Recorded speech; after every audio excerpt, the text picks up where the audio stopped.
Hey everybody, I'm Dylan. This is Michael. Welcome to Nerdy Nakama. Let's talk anime.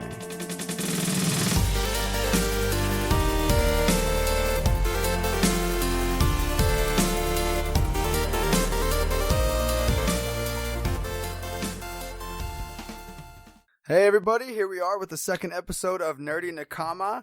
Here we are today. We're going to talk about chapter 970 of One Piece and the 971 predictions that we have. I'm actually really excited about this because this is what mainly Wano's been heading up for a long time. I am too, and I just would like to start off by saying that I don't know if I stated it specifically in last week's episode. I'll have to go back and listen, but I guarantee I can find it on Facebook somewhere. I completely called that Oden was going to wreck Kaido and that he was going to have to trick him somehow. They say always bet Kaido in a one-on-one, and that scar on his freaking chest says otherwise, or wherever it is actually. I don't know if it was his chest. It's like on his chest, kind of rib area, but... I can't say always bet on Kaido one-on-one. I mean, I was saying that a while ago, and a bunch of people were saying, what was it, in chapter 795, the narrator says, people say it. The narrator didn't say it himself, so I feel like that is something Oda was trying to lead up to with that. And they also talk about whenever they introduced Kaido, he was beaten, captured, and attempted execution how many times, and the blade broke or the rope would snap, and it just wasn't going to happen. So they state right there, like, well, he loses. He's just not really that killable. But what I like to see after this last chapter with Oden and everything, how they fought, is some chinks in the armor finally. Yeah, but with the whole how many times he got beat and captured and everything, a lot of people, including myself, think that sounds so similar to how Luffy has been doing his whole journey. And that alone says a lot about him. And that also... kind of like when Buggy almost executed him. Buggy almost executed him. And then Crocodile captured him in a cage. And then attempted a form of execution, like filling up the room with water. Hell, the guy went to impel down and pretty much threw himself in the place that, you know, is the perfect setting for this, and still got out. Yeah, I like how so far Big Mom and Kaido both have instances where you can relate them to Luffy, like Kaido, the capturing, the attempted executions, while Big Mom, her crew says basically the same thing Luffy says, where like, oh, normal rules don't apply to her, don't even think of writing her off, you know, she's not gonna die, stuff like that. Well, and I've come to notice a pattern now is that normal rules don't apply to, it kind of seems like the Yonko. I mean, Blackbeard's the same way. How does that guy eat 2 devil fruits? Yeah. You know, and it's stated too, I mean, he never sleeps or anything like that. They said something along the lines of he has a weird body. I think it was Marco.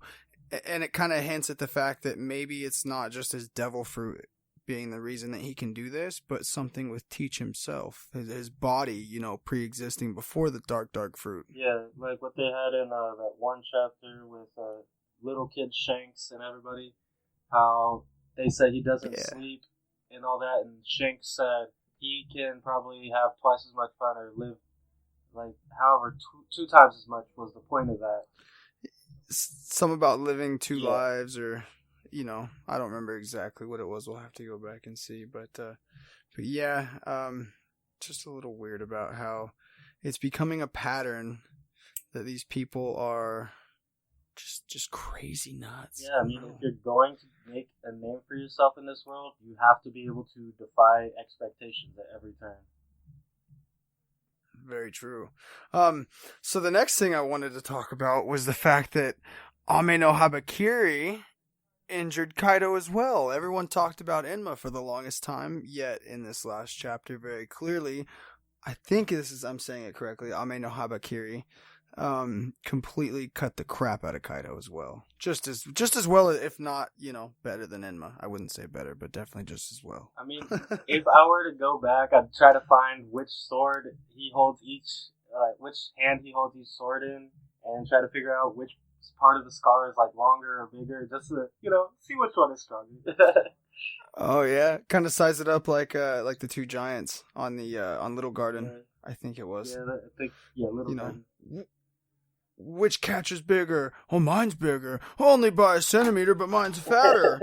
That whole Zoro Kanji bit that they had in that arc, it was great. So, do you think Momonosuke is going to give that sword to anybody else? Ami no Habakiri? Just like Hiyori gave Zoro Enma? See, I think if Momo does get aged up to the proper age that he should be and is able to fight properly in that age, he'll keep it himself. But if he doesn't, I feel like it's very possible that Zoro might get both of those swords, and one of his swords might break in this next fight, and that's why Momo would give that to him. That would be good. I don't know if I'd like to see him give up Kitetsu, though. See, he needs to give up one of the Kitetsus at least, and get a stronger Kitetsu or just a better blade in general. He's had that one since Logtown, right? Yeah, very true. When he tried to slice his own arm off. That scene was so sick, and I know, I loved it. I was just waiting. I was just like, obviously, I'm not gonna cut his arm off, but is it gonna happen? See, that reminds me. Like, I was thinking about how I want to see when Zoro uses Inma in the anime, how they're gonna animate that. And that panel where he's like, the perspective's looking up, seeing like if they're really gonna make it look as like scary as Oda did in the manga. Yeah, I'm curious. Like, we're gonna see that thing turn his arm black and try and suck all the hockey out, and he's just gonna. I'm excited to see him slice that cliff into pieces and have his arm almost looks like Crocodile touched it, but with hockey. Yeah, and like how they've been doing hockey, that whole aura thing that's going on, the red. I want to really see what they do, because they're focusing on hockey a lot in the anime. Yeah, it's getting very big now. It's really exciting to see. I know a lot of people complain about how the animation is being handled, but I feel like this is something that they should have done since probably in the Dressrosa arc when Sabo was using his own Ryuo when we didn't know the name of it.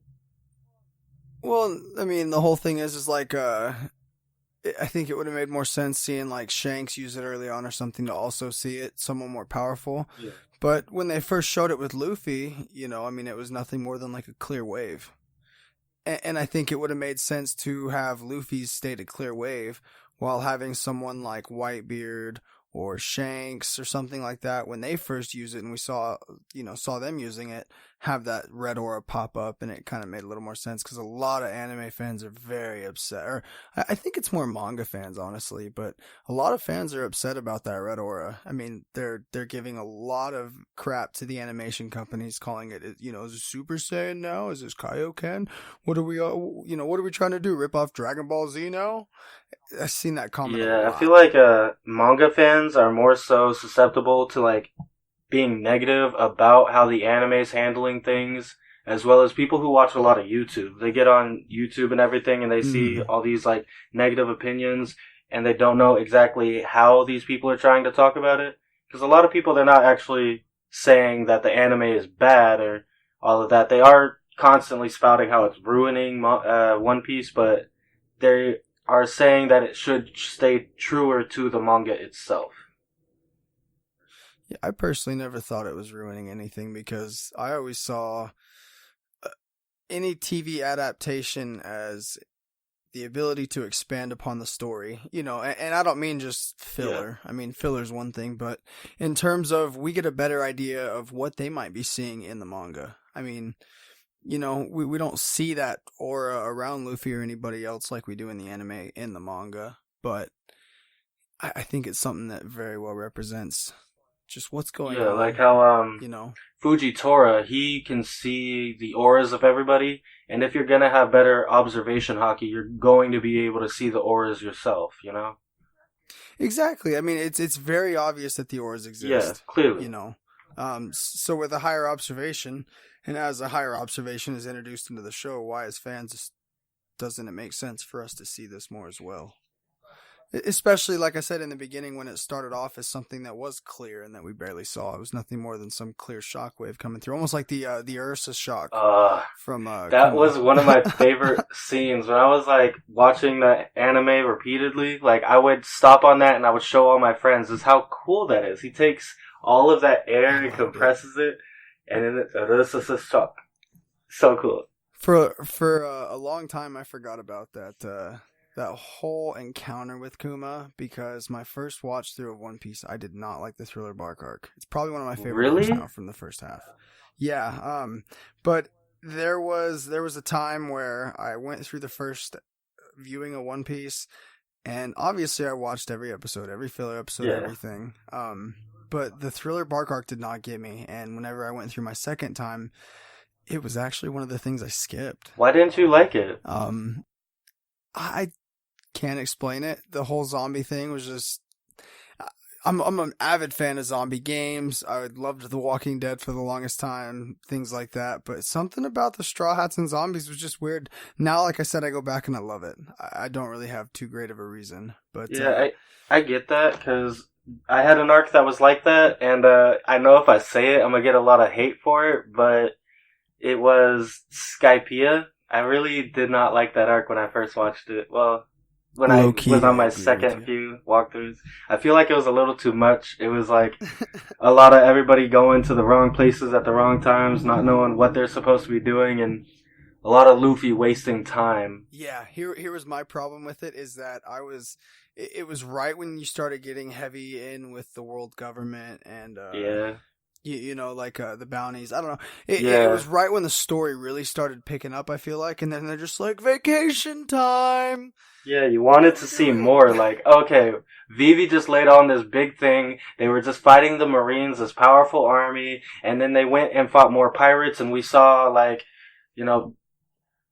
Blackbeard chasing Luffy. Like, we saw that. We first got introduced to Blackbeard back in Drum Island, and then Ace, and then he's looking for a strong person to fight, and then Luffy's just gone, and he's fighting some unknown people up in the sky.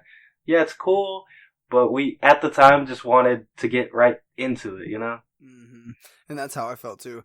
Which, the one thing I am thankful after that, and I had talked about this in the group chat earlier in the week, is the G8 arc right after that. It was one of my favorite filler arcs. It's one of the best filler arcs ever put out there, I think, personally. Definitely, I would agree, because It's nothing too action packed or anything like that, but in terms of the story written, it is amazing. Yeah, then we even got one of the strongest memes to come out of that. Condi Oriano. That Oh guy gosh. yeah, everywhere. One of the top players in the One Piece world, and it's funny how many people get mad about non-canon filler things like that, and then those same people turn around. Condi Oriano is the best. He's the boss. You realize he's a filler character that you're turning around and making a fool out of, right? Like, don't get mad about filler and then say, yeah, it's like Buggy. Like, I get the whole, Buggy's God and everything, and Usopp's God. Yeah, and the stuff. Gandhi buggy. Don't get mad about filler and then use a filler character for that same thing. Yeah, I don't get that. And it really worked how Usopp was the one that brought him into it, because he is God Usopp now, and we have the biggest meme was the one Usopp used, Oh, that's a good one. Oh man, you're so right. God Usopp brought in one of the top memes into the One Piece world. Everyone can, thank God Usopp for that tonight. Anyways, next topic I wanted to talk about was my discussion of Kaido's current power level. I saw you talking on Facebook last night with some people, and you think he's not in his prime.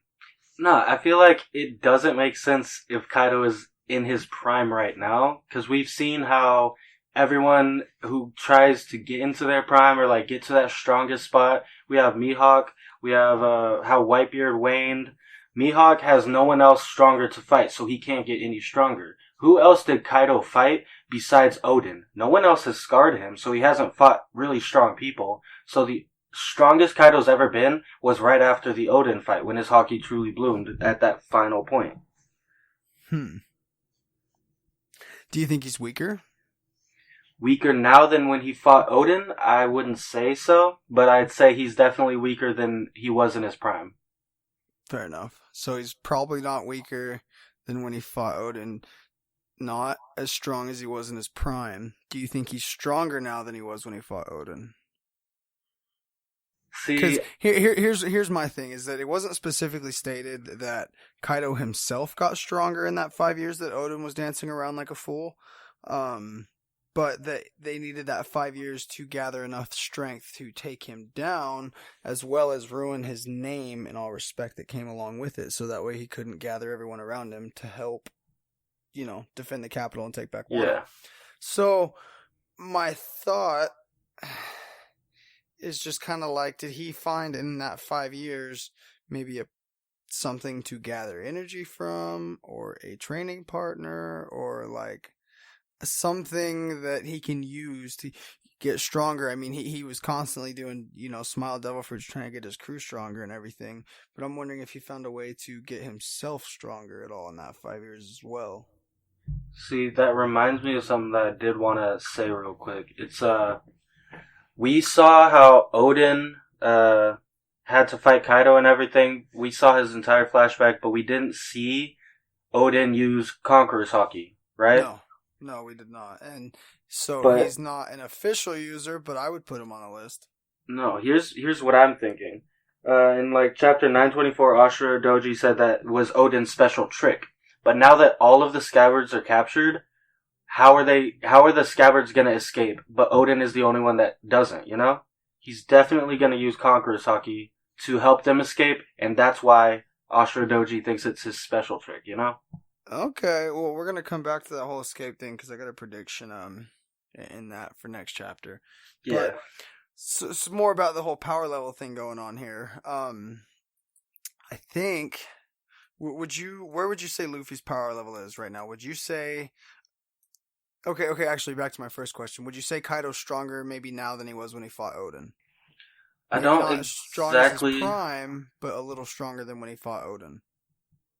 I feel like if I do say he's stronger now than when he fought Odin, I feel like, because I think that Zoro's gonna do some damage to him, or even worse, like actually beat him. I don't know. People don't want to, accept that, but if Zoro does, end up hurting him, beating him, all of that, then he would easily be stronger than Odin was in Odin's prime, So I'd go ahead and go out on a limb and say, yeah, I think Kaido is stronger now than he was when he fought Odin. Okay. Well then, do you think that Luffy, and I guess at the same time I'll tie it in with what you just said, Zoro, are currently stronger than Odin was when he fought Kaido? I think Luffy for sure is. Maybe like right on the same line as Odin when he fought Kaido. Because I don't see Luffy defeating Kaido all by himself. I see him needing help. But I don't see him not being at least at Odin's level when he does it. If not, just a little bit further. Yeah, I feel like Luffy might be stronger than Odin was. But at the same time, we have to understand the difference in between like a slicing and a punching. Those two things cause different types of damage. You'll give someone brain damage if you punch them hard enough, but you'll straight up kill them if you cut at their neck, So, with that, I feel like, yeah, Luffy is physically stronger than Odin was, but Zoro is able to do more damage than Odin was. He's got the tools to do that. Yeah. As well as the strength. Because personally, I do see Luffy as stronger than Zoro, but not as far as most people think. I think. Yeah, I feel like when I was talking about the Enma bit, we see Zoro's haki being brought out of his body, and then him able to bring all of that back into his body. I don't think Luffy would have been able to do that. He doesn't nearly have that same amount of control as Zoro does. It's without a doubt in my mind. Maybe not, cause I'll agree with you there, because I don't think Luffy would be able to fight the sword's curse or whatever it is very well. But in terms of haki control, I almost think Luffy's probably better than Zoro in terms of his ornament haki control, for the simple fact of the way he uses Gear 4th. I could see that, but this guy literally creates swirls around his body with haki. Yeah, and we haven't seen Zoro exactly use armament in that way constantly like Luffy has, but Luffy can only do it over like a 20-minute span. And in Not saying terms of Zoro could like do it hockey, longer, but in terms of like ornament hockey strength, I mean Luffy, I think obviously is a step ahead since he's getting closer to the advanced hockey. But if you were to pit both of their normal vulcanization ornament hockeys against each other, I think you'd be fairly similar in terms of how powerful they are. Luffy's just got that advanced now, but I yeah, think Luffy has better control. And that just comes from having to play around with his body, the elasticity of it, the way he moves around the air, the way that his whole body changes in Gear Fourth, and not only just Gear Fourth, but the three different forms that we've been shown in Gear Fourth so far. I think that it shows that not that he has stronger hockey in terms of ornament or vulcanization, but maybe just a little bit more control. It's like chakra control, but with hockey. I don't know. I would say the opposite, because we know Zoro has been trained in Ryuo since he was a child, as well as he's been showing he can use it. Like how I was talking about all the time, how I think air slashes are a form of hockey, since that's projecting a slice. And we even see when Enma took Zoro's hockey, it extended his own slash to cut way beyond where his sword would normally be. So I feel like he's been using it for so much longer than Luffy. There's no way Luffy has better control over it. He may be able to use it better for his devil fruit, but Zoro's just been training with it so much longer. That's fair. That's a good way to look at it. I never really thought about that with the air slashes. Yeah, I've posted it a lot in the Facebook group, how air slashes are hockey. Like, we have the moments where he first started using Ryuo, and we saw that he did it in Alabasta, and then the direct arc after that was another arc focusing on hockey. It was Skypiea, the one we were talking about earlier, where they are focusing on observation this time. But then Zoro uses a mantra, focuses, and whatever. It could be said that he might have been focusing his hockey, and then makes an air slash, extends his hit. I have a bunch of other notes about it, but I don't know where those are even at. It's so old. Huh. I'll have to go back in the group and see if I can find something in there then. That's interesting, though. Yeah, I've never really thought about the whole hockey air slash thing. It does make sense, though. I mean, for that to happen. Just because you could easily, create a force that would do a gust of wind, but for it to have that kind of precision. Yeah, that was the other point. Thank you. I needed to hear that, because if air slashes are really just the wind being used, that was like a major thing that people were arguing for, saying that it's not hockey. Well, we have Luffy in Gear 2 and faster people than any of the people that were in CP9 who were able to create air slashes.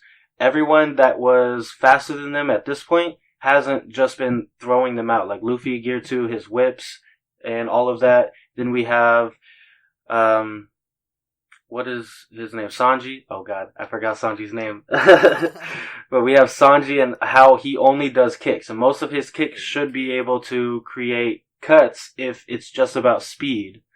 Anything that has like a long edge and it's like straight, that's what they were said to be, but that's obviously not the case. People think that the CP9 techniques aren't hockey either, but I would disagree as well with that. I could see them. Because the Lucci obviously didn't have hockey, or if he did, it wasn't demonstrated in any way. And they stated that many times, that hockey was obviously used and not shown because it was pre-time skip. It was barely being produced. But I feel like Oda has had the idea of what hockey was for a long time, since he introduced the whole Conquerors thing in the very first chapter, and I feel like... You know where he got his inspiration for hockey, right? No. Star Wars, The Force. Really? Yeah. Wow. I'll have to find a little bit of hard information to confirm this and really show you that I'm not just BSing you right now. Yeah.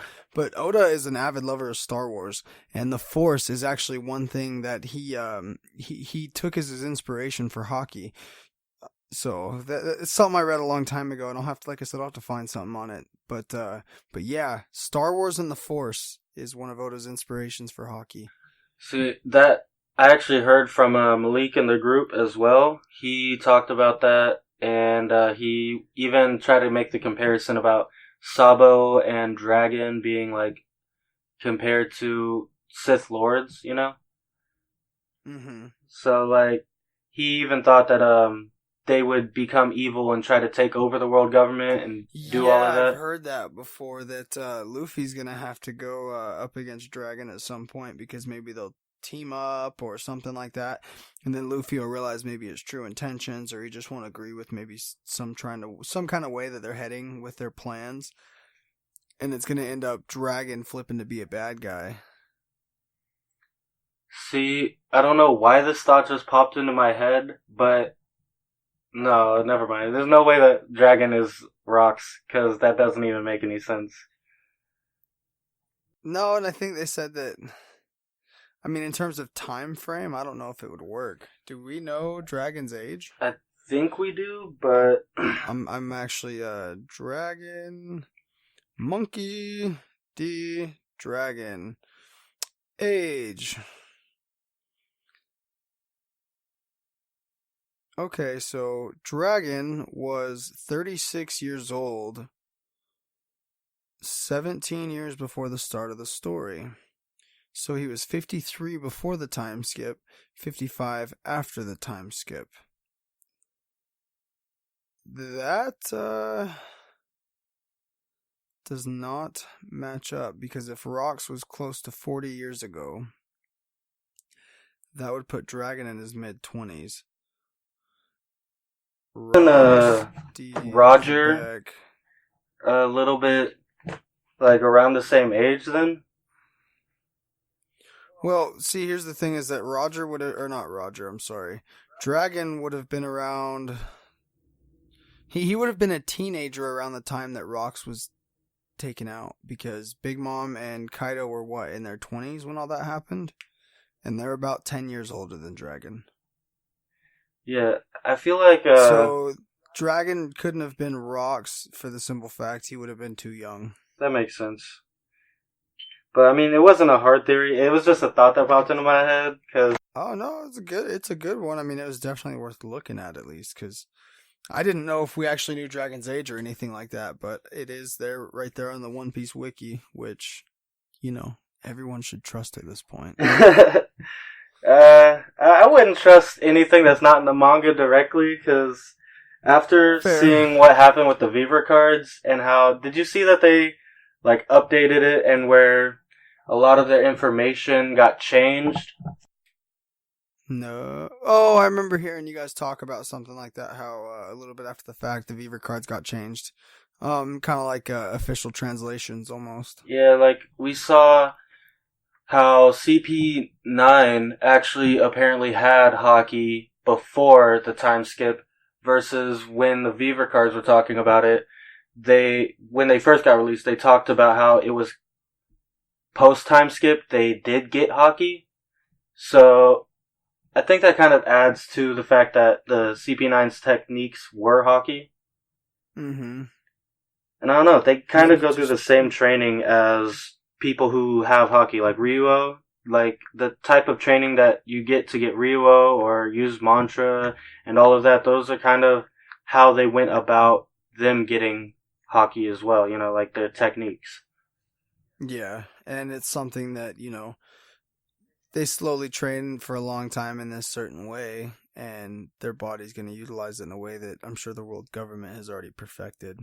Yeah. So they maybe in some weird way this is the world government's perfect idea of the perfect soldier in hockey development. Yeah, because like we see Skypeans have a different name for their hockey. We see the people of Wano have the term Ryuo, and it would make sense if the world government had their CP9 techniques, the Rokushiki techniques, and then I even think that the Fishman karate is also hockey. And that also makes sense. I really just, the thing that bugged me about the Skypeans having their own name for it was, I thought it was going to be something strictly for Skypeans. I'm glad it's not, don't get me wrong, but it kind of put it off as something that was going to be strictly for the Skypeans up there. But that does make sense, you know, in each different set of people having their own hockey development techniques, I guess. Yeah, I mean, it shows a lot of the disconnect of the One Piece world, how everyone is so, like, separated from each other, and I feel like that was caused a lot in part by the world government. And the Red Line, which is a possibility that thing was manufactured, but we can save that for a different day. I definitely would love to talk about that. So, another prediction I had for this chapter, or I guess this isn't a prediction I had, this is a question I had for you about your prediction for the next chapter. Who do you think is the traitor? I feel like we talked about that a lot with the people in the group. To me, it used to be Kinemon is my number one suspect, and then Okiku was my second suspect. Yeah. Why Kinemon? Because that makes absolutely no sense to me. Well, first off, we have everywhere that Kinemon was going, bad things were happening. Like, first he goes to Zoe gets attacked. Then he goes to Dressrosa gets them attacked. Then they go to Punk Hazard, and then Momo's just missing. So... I really do write too much off as just plot, huh? Yeah, but I feel like I dig really deep with a lot of stuff. Like, with that, especially. Because a lot of people were saying he was fighting the hardest to make sure everything was going well, and I would disagree. And then a lot of people were saying that if he really was a traitor and he wanted to kill the bloodline, all he would have to do is kill Momo. And at that part, I think that's incorrect as well, because it's possible that he had, like, let's say Tsuru, right? She was under duress. Like, if he didn't do something that they wanted, Tsuru would be taken, would be gone, would be killed, you know? So Kinemon would have to deliver Momo to them, like, properly. Why would they be taking a kid to the battlefield right now if it wasn't as a form of delivery? This especially ties into what we've seen in this flashback right now, how Momo specifically was used to, like, make Odin lose. So now we have Momo going back into battle after you guys already knew that is what happened? Something is really amiss here. It was Clone Lady, though, that did that. Yeah. But which makes me wonder where Momo really is right now. Probably with Toki and Hyo-san. Yeah, he was with Lady Toki and all of that. But then we also see the predictions for the next chapter. You said the traitor. Yeah, it's either Kinemon because of some of the things I laid out, and I have more details about it, but not at this moment because... I could almost see him doing it as well to protect his wife. Yeah, that was like the main focal point. Because to be a traitor for someone, you have to have a good, valid reason to betray them. And what's better than, you know, love? But then we see Okiku and how he loved his brother, or she. I don't know with that one, because like that one's actually a hard one to like go, because I could almost see woman Kiku at heart being a girl pretending to be a guy who's pretending to be a girl. He's a dude disguised as a dude playing another dude. Got it. Exactly. Oh, but like with Okiku, she says that she's she's a woman at heart. But like that's admitting that you're not truly a woman. So I'm not like trying to figure out what Okiku is and like, you know, label that. But at the same time, I'm trying to just use how people around them would say that. So if Kiku is the traitor, do you think that we'll see Izo come back and maybe go up against Kiku? I feel like that would be a real heart-wrenching moment right there for sure. We see Okiku like having like that change of heart, like Izo was the one who wanted to stay. Odin didn't leave me behind. This was what I wanted to do. And then Okiku is like, oh, that, like, I betrayed him because I thought that he just left you, you know? He never explained why you were gone, but you were gone when he came back, and he was here. You know, I didn't have you, but I had him. And like you see Okiku and Izo, they were closer together with each other than like the other scabbards were to anybody else. Like Okiku didn't ever have those moments of being close to Odin, getting saved by Odin. He was only brought with by Izo, you know? Very true, and their only interaction that we're ever shown with Odin and Kiku really is whenever he's mentioning that, hey, Izo's out with Whitebeard and he's probably not coming back. And she kind of just is like, oh, hey, I already heard all about it. So I wonder if she already had her fit, came to grips with it, and then had decided at that point for revenge. That would make the most sense, because the Minks were the ones that stayed back with Lady Toki to help her, and the Minks could have said what happened, but Izo could have taken it completely wrong instead of hearing it from Odin himself, you know? Yeah, and then maybe at that point as well, Kiku kind of thought, well, maybe, you know, this late, 20, whatever years later it was, maybe Izo is dead. I have not heard anything, I've not seen anything. Maybe he's not out there. And when someone like that who's close to you, who's been a big inspiration and a big reason for a lot of the things you've done dies, it kind of puts you into a tailspin, and maybe a confrontation by Izo would completely turn that around, and you'd see a redemption arc by Kiku. Yeah, I feel like if she's the see he's the traitor. Sorry, I'm gonna just keep saying Okiku instead of trying to figure out the correct pronoun. And that's really difficult because Oda likes to mess with like pronouns with Ivankov and then Izo. He's really fond with Okamas, and they don't. Not all of them like to be girls, and not all of them like to be boys. They like to be iffy, like Bonclay. Like Bonclay was like, "Oh, I don't want to be a woman. I just want to be iffy." And I'm just like, "Why? You don't do that to people. Come on, stop tricking me." Oh man, I just the other Okama I'm really excited to see is sorry about that, big guy from the Revolutionary Army. Dude, that is great. Have you seen all those memes about Brooke looking and like, oh, I want to see your panties, and then they like show his face and he's like, oh, like that's real funny. But yeah, are you hitting on me or whatever he was saying? It's just, do you have a crush on me? Yeah, his devil fruit by itself is really cool, but like, I'm not like against Okamas at all because Bonclay is great. I love Ivankov. I used to sing that all the time. I used to call people Okamas. Right when I first heard it, I like would not stop calling people Okamas. It was worse than Baka for me, you know? It was great. I remember hearing it the first time too. It's like you hear him say in Alabasta, he's like, oh, come my way. Oh, come my way. It's the oh, come my way. And it's just like, no, it's Okama. Okama. Just do it. We all watch the Japanese films here. And even if we don't, we know what this is. Just say it. Yeah, that was kind of brutal, but I think they messed up in the translations for the manga too, because I think at one point he does say, oh, come my way, in the manga. Oh, fair enough. Yeah, but like a lot of people complain about the earlier Japanese to English translations of the manga.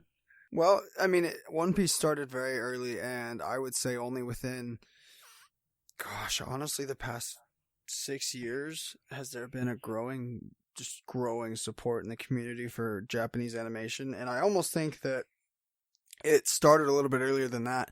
The thing that started it the biggest thing that started it was Battle of the Gods with Dragon Ball Z. That revived Japanese animation in America, in my opinion. I mean, there was always little cult followings and people into it out here, but that was a big movie. It hit theaters, and it made everyone realize how beautiful this stuff can really be. And I think ever since then, it's just done nothing but skyrocket. Yeah, I feel like Dragon Ball is one of the biggest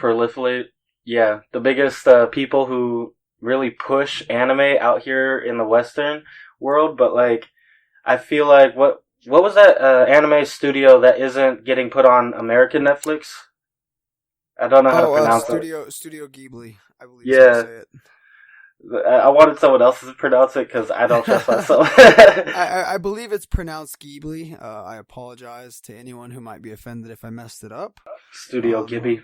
But I do believe it's Ghibli. Ghibli. Ghibli. But I feel like the anime studio that did all of those movies, Ghibli, but Hey, you're right there.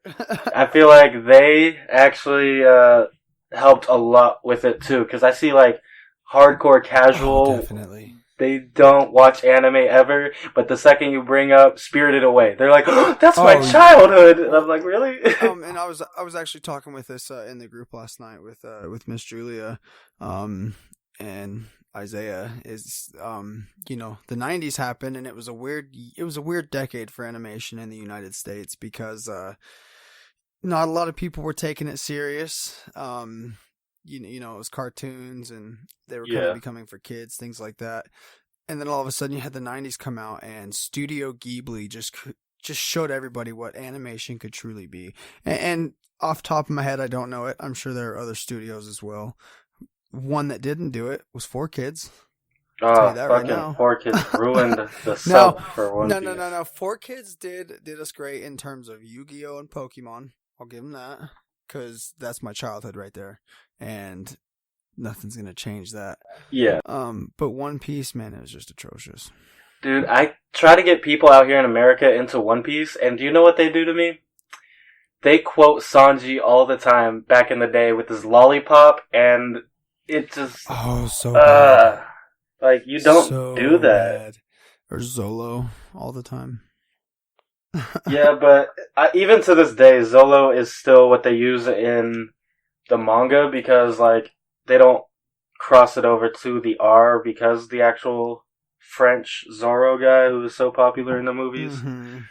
I never really liked his movies that much. They were always just there, and it Never was seen cool them. seeing a sword fighter. Really? I Mm-mm. mean, it's not that crazy since it wasn't. I didn't like it that much, but Yeah. yeah. I'll have to check it out though. I've definitely been on a really big movie kick for the last 2 or 3 years. I've seen tons of movies that I went my whole life without seeing. So I'm catching up. I mean, I even spent like a 3 month stint last year watching nothing but Bruce Lee movies. Oh, talking about movies and everything. Bruce Lee. I watch. I was watching the Sleepy Eyed Swordsman series because Faye was talking about it from the One Piece group.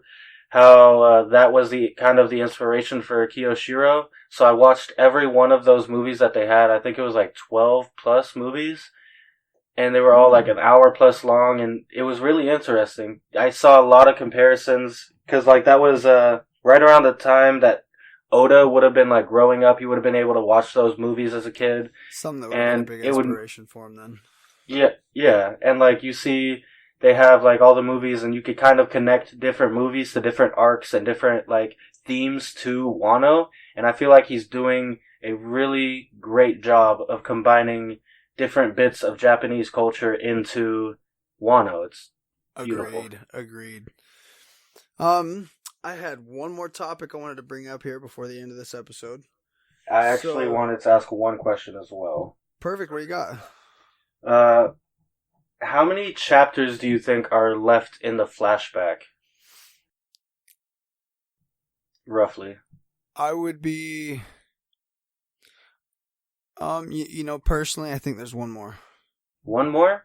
I think that the next chapter, what we're going to say, and this is good because I can actually get my prediction out while telling you what my thoughts are for your question. So I think that it's going to be one more chapter, and I think that the next chapter is going to go something like this. I think that Shinobu is going to get her hands on the swords of Odin, and she's going to get those swords to Odin and get him out of his cage. I think Odin is going to bust everyone out who's captured. He's going to get to his kids. He's going to get to Lady Toki. They're going to get to Odin Castle, all that good stuff. And what's going to happen is they're going to create the plan that they did where Hiyori stays where she's at to not have to jump time just in case something goes wrong. Momo jumps time, and Odin gives up each of his swords kind of as inspiration and maybe keys to the future in a sense. And I think that giving up these swords are going to be part of Odin's downfall in this next chapter as well. But very, very early on of getting to Wano, I believe it was, we were given the full story from Kinemon about what happened after they had arrived in the future. We got little snippets of them sailing, landing in the other countries, what happened when they were in those other countries. So there's really no reason after they jump time for the flashback to continue, even if it's a present day flashback showing where they were just days or whatever before they met the Straw Hats. Okay. So in my opinion, it's going to be one of those things where the next chapter ends and it's going to be something along the lines of Kinemon saying, and the rest it's like Lady Toka sprung us 20 years into the future and the rest is, something that you've been here for, kind of thing. Something I wanted to say, like I heard you talking about how they were trying to have them escape so Lady Toki didn't have to jump into the future, but I feel like we saw in this chapter, Yasuye, he spoke to Lady Toki about, you know what to do if something does happen, if Odin does end up dying or whatever, how they already had a plan for that. So I feel like Lady Toki was already ready to ship the kid, Momo, into the future as well, like no matter the scenario, if he didn't make it back. Yeah, but something's got to happen where Odin meets up with them to get the swords to the kids. Yeah, and I feel like that because ties Momo into had that sword, and I feel like if they had landed in Wano and then Momo had gotten it back, it would have been shown. I feel like it was always on him, and it just wasn't shown up until that point. I feel like what might be taking place is Odin uses his Conqueror's Haki to help the Scabbards escape, but he stays back himself to take the blame, take the fall, and give them time to go and jump time. Exactly. That's the way I think of it. Is if he had had his swords, he would have been able to at the very least escape. But giving up those swords and deciding to create time for them to escape is Odin's downfall. Yeah. If he actually stood up and fought again, it might have been possible that he would have lost again, but it might have been possible that he would win. But how he is and what he wants, like, he's so focused on the future now. After seeing what the One Piece was and the true history, I feel like he got so caught up in the greater overall, like, world versus just himself and Agreed. how he's always been. Even at another point, he mentions, and I don't think they really dive into it anymore until we find out later, but I believe at one point it mentions Odin is thinking Wano has something to do with this secret history. Wano has something to do with everything that's going on in the rest of the world. And those thoughts are specifically articulated. I feel like a lot of people were talking about, before Wano had its place in the rest of the world, how opening the gates of Wano, or like opening it to the world, would somehow bring it down so it's like level with the ocean, and it would stop all the crazy currents around it.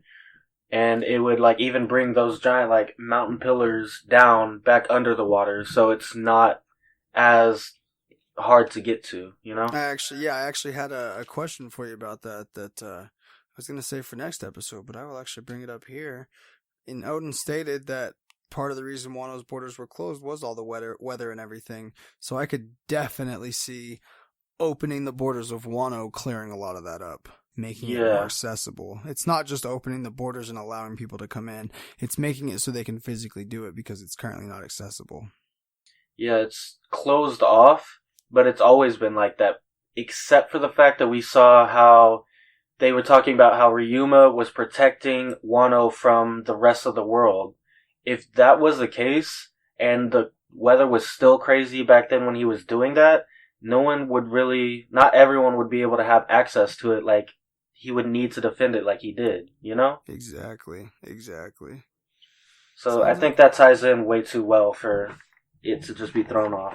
Agreed. It sounds like we're on the same page there. So yeah. Sweet. Well, anything else you wanted to bring up? No, I think that does it for this episode, man. Awesome. Well, thanks for checking us out, guys. Hey everybody, thank you for checking out the podcast today, and if you like what you heard, you can always find more episodes on Spotify, iTunes, and YouTube. Please give us a like and subscribe, and always watch out for more content. Thank you.